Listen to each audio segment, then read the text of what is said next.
Now, there are a couple of unique things about level 1. Level 1 is all made up. We made up, our forefathers made it up, and they trained us to take on these constructs. If you ardently believe in your religion, you're at level 1. If you believe in 9 to 5, you believe in corporations, you believe in mindfulness, you're level 1. There's no good or bad or judgment in level 1. The important thing is we are living in a world of mental constructs. But there are a couple of problems in level 1.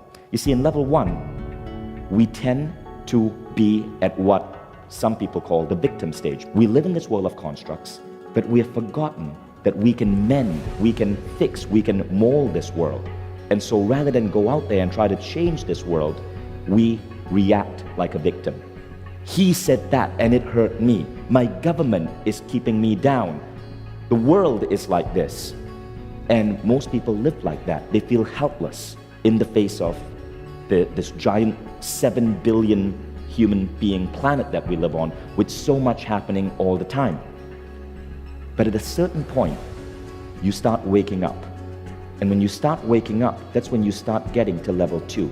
I call level 2 the state of the culture hacker. Because here's what happens at level 2. At level 2, you start questioning culture. Now, what is culture? Culture is nothing more than all our human beliefs and all our human rituals and practices coming together. But culture isn't just religion. Culture is our ideas of getting a college degree to be successful. It's our ideas of joining a corporation, of being an entrepreneur. All of these are cognitive concepts which come from culture. But the thing is, when you get to level 2, you start developing an idea that culture is an absolute truth. And you can hack it, you can bend it, you can mold it to your own desires. In the words of Steve Jobs, you realize that everything in the world around you was made up by people no smarter than you, and you can change things. And when you get this, said Steve Jobs, you will never be the same again. I love that quote, but that's what's happening at the level of culture hacker. Now at culture hacker, something interesting begins. The world of questioning. We start questioning.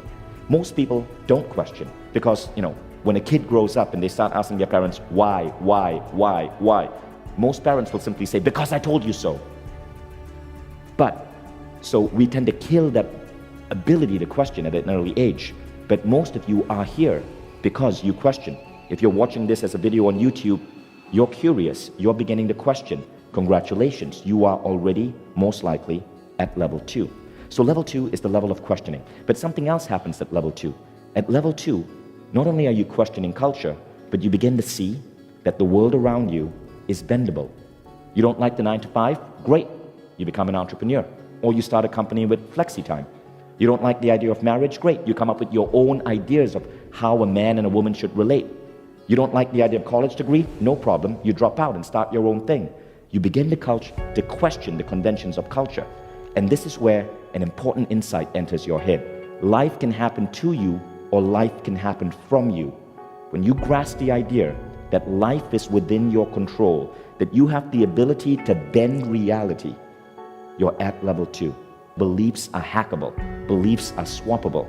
Now remember, culture is nothing more than beliefs plus rituals. So when you learn that beliefs are not you, beliefs, in fact, possess you, but those beliefs can be plucked out and replaced with more empowering beliefs, you have started to understand this phrase, that life can happen to you or life can happen from you. You can create life through the process of questioning, of hacking beliefs, and filling your mind with empowering beliefs, not necessarily the beliefs from your parents, your school, your education, your religion, or your culture.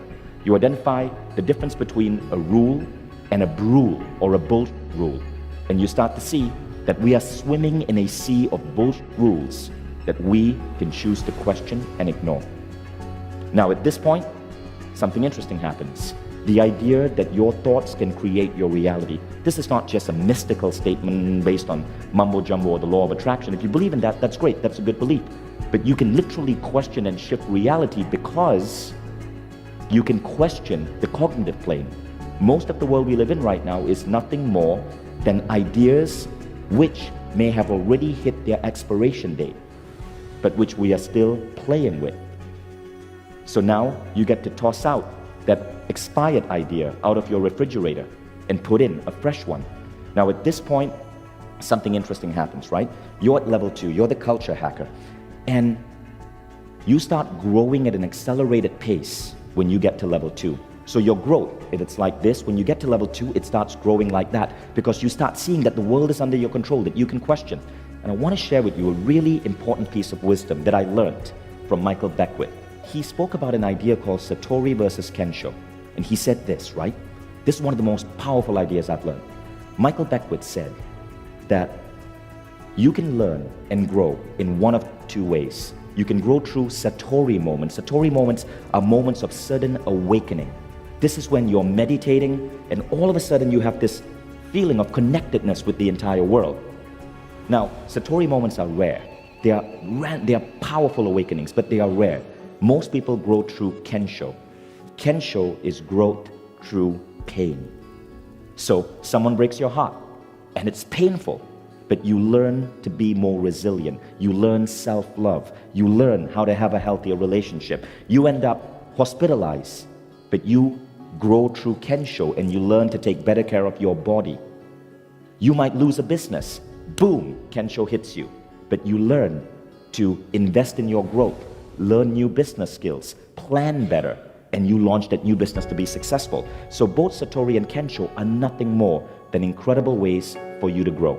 But when you understand the idea of Kensho, every time pain hits you, I know that it changed my way of dealing with pain. Every time pain hits me, I'm like, damn, and I curse. But I know that it's just a way to kick my butt and some great learning is going to come from it. That's an incredible belief to have, the belief that Kensho is really nothing more than a universe's way of pinching you to get you to turn into the right direction. Isn't that amazing? And then there's Satori. So Satori also is a great way to grow. It's a little bit rare, but it still happens. Now, as you go through enough Kensho and Satori, something interesting happens. You started questioning everything about the world.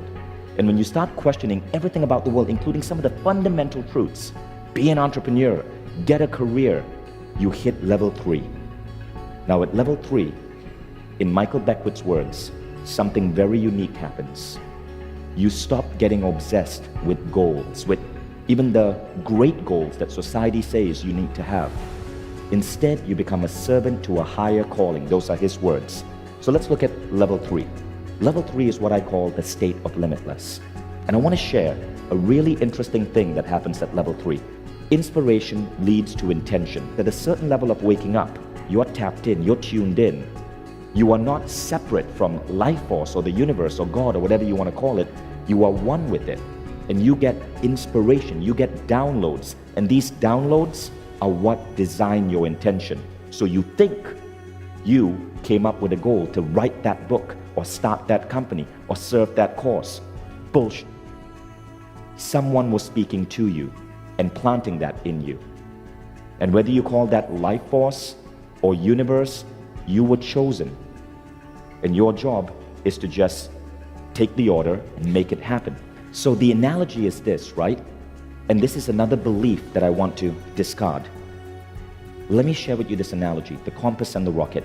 Most people set goals and then they rocket towards those goals. They decide, I'm going to do this and this and this to get to that goal. But when you get to stage 3, you don't just think of a goal and rocket towards it. You first tune into an internal compass to find out if you're pointing in the right direction. What if that person you want to be with isn't really the person you're meant to be with?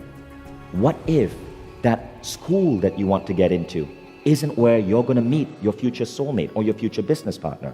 When you get to level 3, intuition or inspiration guides your intention. And that was one of the most powerful new beliefs that I developed in the last couple of years. Now, when I started doing that, things changed. When that inspiration comes, no matter what people say, no matter how crazy it is, you want to listen to it. And if you're at level 3, know that you want to start moving towards it. Now, when you do this, your life starts changing. This is when you truly start living a mission-oriented life. And yes, happiness is amazing, but you can get happiness from smoking a joint. The real goal in life, I believe, is fulfillment. Nothing makes you as happy when you're living a mission-oriented life, and that mission is designed to push the human race forward. One of my most favorite quotes is, business people do it for the dollars, but real entrepreneurs, they do it to push humanity forward. But you get there when you're listening to that inspiration, the universe picks you, and you're ready to move.